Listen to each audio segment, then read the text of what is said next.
I'm Molly Ball, and I am joined today by Congresswoman Karen Bass, Democrat from California and chair of the Congressional Black Caucus. Congresswoman Bass, welcome to the show. Thank you. Thanks for having me on. Once again, we have protesters in the streets calling for justice after a Black man was shot by police, in this case, Jacob Blake in Kenosha, Wisconsin. What are your thoughts on what happened in that case? Well, all I can do is just let out a big sigh because since George Floyd, there have been several other people that have been killed under very dubious circumstances. I might say that on the same night as he was killed, there was another shooting in Louisiana where a man was shot in the back 11 times. He died. And so I think it just goes to show how important it is for us to pass the George Floyd Justice and Policing Act. And as you know, it passed with bipartisan support out of the House, and it has been languishing in the Senate, along with so many other bipartisan bills. Do you have any hope that legislation can advance in this Congress? I do have some hope, and that is because I know that Senator Tim Scott is interested in introducing a new bill, not the bill he originally introduced, but introducing a new bill. What that bill would entail, I don't know. That is an issue for the Senate to decide. But if they are able to pass a bill, then that way we would be able to go to conference and see if we can develop anything that would pass in both houses. But, it just goes to show how this is such an issue that is so raw. And I am always happy to see peaceful protests, because peaceful protest is the type of pressure that is needed to make Congress move. I am very concerned about protests that lead to violence and lead to looting, because all that does is just provide the Republicans an excuse not to move forward. And it's a campaign issue to campaign on the violence without recognizing that 99% of the protests have been absolutely peaceful. Senator Scott was on the stage of the Republican convention saying that Democrats don't want to solve this problem. They want the issue to campaign on. Is that true? No, that's not true at all. But, he was giving a speech, red meat at the convention, so I wouldn't expect anything different. But in my conversations with him, he certainly knows better. If the Democrats just wanted to grandstand on the issue, we would not have worked so hard in the House, and it would have not passed with every single Democrat voting for it. And that's no small measure, because I believe, frankly, that if the nation had not experienced the trauma of witnessing the murder of George Floyd over 8 minutes, then I don't know that a bill would have garnered 100% of Democratic support. So the fact that our members, especially our members that flipped seats, that were taking a courageous vote, why would they have voted for the bill then?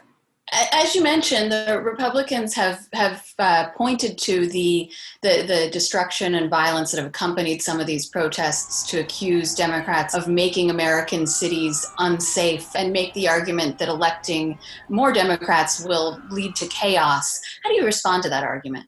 Well, first of all, as I mentioned, I certainly hate to see the violence, but I'm going to raise a question that I'm not always so sure where this violence is coming from, because there have been several examples of people who were leading, instigating, committing the violence, who were actually from conservative groups that were intentionally trying to instigate chaos. And there was a tragic example in Northern California, in the city of Oakland, where during the protests, a man was murdered. An African-American man who was a federal police officer was murdered. And for a number of weeks, it was assumed that it was the protesters that were calling for reform that were responsible for the murder. However, it was revealed that it was a right-wing man who was white, who intentionally infiltrated the protesters so he could be near the protesters to make it look like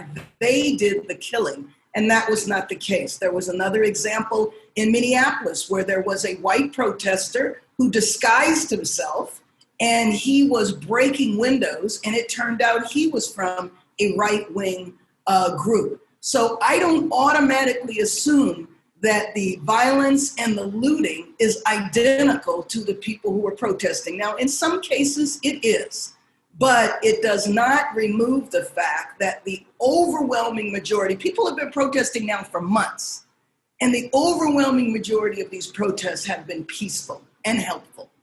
Well, as you say, people have been protesting for months. I mean, people have been protesting for years, if not decades. If you go back to the March on Washington, the anniversary of which is coming up this weekend. What do you say to those protesters who say, no matter how many times we speak up, nothing seems to change, the bill can't get through Congress? Why should they have hope when their government doesn't seem to be listening? Well, let me just tell you that I've been one of those protesters for decades. You know, I started in being involved in this issue over 40 years ago. And from an African-American perspective, this has been an issue since we arrived here over 200 years ago. And so you always have to maintain hope. I actually can attest to the fact that things are better. Are things transformed? Are they radically different? Is it radically improved? No, but there has been change. And so it's the responsibility of people like me who've been involved in this issue for a long time and who are in elected office to communicate that and to encourage people that change is absolutely possible. I think that the Republicans very much would like for people to think that change is not possible, so that either you don't vote or you vote for Trump. The Republican convention is underway right now. The Democratic convention took place last week. What do you think was the overarching message of that Democratic convention? And do you think it was convincing to swing voters in particular? Well, first of all, it was wonderful to see a glass ceiling broken at the Democratic convention with the nomination of Kamala Harris as the vice president. I think that the overall message from last week was one of the American people, was one of hope, was one of we cannot move forward in a nation until we aggressively attack the pandemic, something that Trump should have done in March. I'm fearful that when President Biden takes over in January, that he's going to have to hit a reset button. But I thought it was a beautiful convention of the stories of the American people. Now, I think what we're going to see this week as this is a convention about one person and one person only. Well, one person and his family, and that's about it. It kind of reminds me of the type of convention or ceremony that you would see under a dictatorship with an autocrat. You mentioned the nomination of Kamala Harris. You yourself were a top contender in the so-called Veep stakes. Is there another position in the potential Biden-Harris administration that you're interested in? You know what? I'm only focused on one thing. I think it's 70 days until the election. That is my focus. After that, then we'll see. What worries you the most about the election when you think about the prospects for Democrats being able to win? No question. What worries me about this election is voter suppression, and I'm ashamed to say that. You know, I work in foreign policy and travel the world, in particular in Africa, and preach to African nations about democracy and what a democracy we have here, and the right to vote should be guaranteed, and you should do everything you can so all of your citizens can participate. And here we are over here having to fight against a president who wants to do everything he can to suppress the vote and is pretty proud in saying so, as he spoke to a group of African Americans and said that one of the reasons why he got elected was because Black people didn't turn out to vote in the numbers that they should have. And so let's do everything we can this time around, including slowing the mail so the votes can't be counted, not allowing people to vote safely and from home. And we've had a couple of experiences where people show up to vote, they wait in very long lines, and they get sick.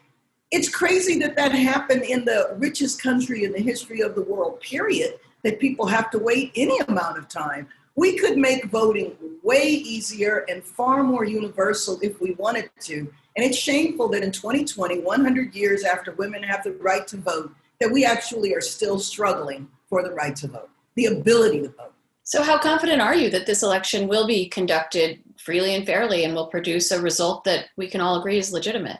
Well, I am confident because I'm confident in the American people, and I am confident that organizing and activism can, I don't want to use the word Trump, but can overcome voter suppression. And that has happened in the past, and I believe it will happen again. Do Democrats have a game plan for after the election if Donald Trump or anybody else refuses to accept the result? Well, I think that as much as he has not paid attention to abiding by the law during his presidency, he will be compelled to abide by the law when he loses the election. And how do you think that a potential Biden-Harris administration could work productively with Congress? Well, we have to take the Senate. That's very clear. We have to solidify our majority in the House, which is solid. I'd like to see us expand it. But we absolutely have to take back the Senate. Otherwise, we know that President Biden will be we won't be able to govern, but governing will be extremely difficult. And these are dark times in a lot of ways. So I want to close on a more optimistic note. Given everything that's going on, is there anything that gives you hope? Absolutely. Everything gives me hope. What gives me hope are the people of this country who are resilient, who will overcome this, who will change things. We will get back to a sense of normalcy when we change this administration. There is an awful lot of repair work that needs to be done because of the damage of this administration, but I am extremely hopeful because one of the things that has happened over the last 3 years is that Trump has been a catalyst for a wave of activism and participation that somebody like me, who has been a lifelong activist, always relishes the times when we're in these periods. Now, I don't relish the reason, but the fact that people are so active, the fact that there are more women in office now than that there have been since the beginning of this country, there's more people of color on every branch of government. He has been a catalyst for tremendous participation. And ironically, he did bring us together. Now, he brought us together in opposition to him, but if you think about it, people are working across issues and understand each other's issues in ways that they never have before. And so I think there's a lot to celebrate in this time period.